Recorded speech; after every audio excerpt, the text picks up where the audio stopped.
Hey, what's up guys, and it's time to talk about the ultimate Samsung Galaxy plan that will help Samsung to beat everyone this year, including Apple. Sure, Samsung has made a few mistakes this year, but they do innovations that no one can deny. We're also going to be talking about the Huawei's current situation and how this is a bad news for Apple, which in return is a good news for Samsung's continued domination. Now, Samsung was the first company to do the OLED punch hole design with their Galaxy S10 devices, and only this year we see this coming to Huawei, OnePlus and other brands. And now the next big thing after the OLED punch hole is the LTPO OLED panel, aka low temperature polycrystalline oxide. Recently, Ross Young has given us some explanation. You see, smartphones now have 120Hz display and battery consumption is fairly high. With LTPO OLED panel, we will have the intelligent variable refresh rate. According to Ross Young, when the device is not in use, the refresh rate will drop to 1 Hz, and as soon as you use it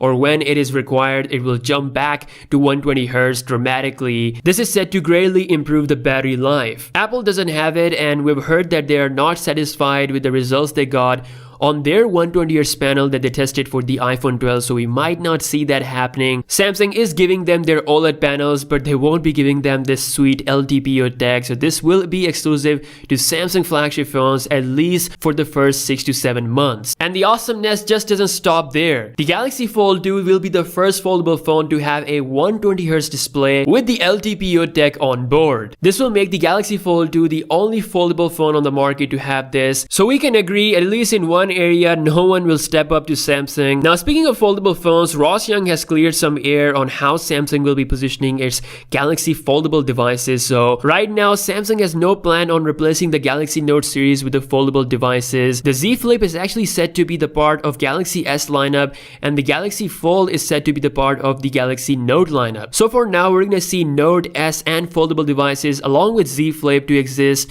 collectively, so nothing will be replaced, at least for a few years. This is what Samsung's current strategy is. He also said that a cheaper foldable phone at $1,100 is not possible right now. So that rumor we heard a couple of days ago will probably not gonna happen. But what can happen is that Samsung could bring a Galaxy Fold 1 with a new branding at a cheaper price, but it still could be around $1,400 to $1,500. If you're gonna spend that much money, then it's better to just spend $1,700 or $1,800, whatever the price will be for the Galaxy Fold 2, which will have the best hardware and is said to be $100 cheaper than the previous generation, which is awesome. Now, nature is working in Samsung's benefit as well. Two of the biggest Samsung rivals, Huawei and Apple, they're about to go war on each other. Huawei was closing in on making the first Android 5nm chip for its Huawei Mate 40 device, but seems like that might not happen thanks to new United States restrictions. US just extended the ban on Huawei for another year. Not only that, they're trying to cannibalize Huawei's effort for their chip business. TSMC was said to be the one that is manufacturing these new chips for Huawei. Things were going smooth, but US restriction has caused a huge problem.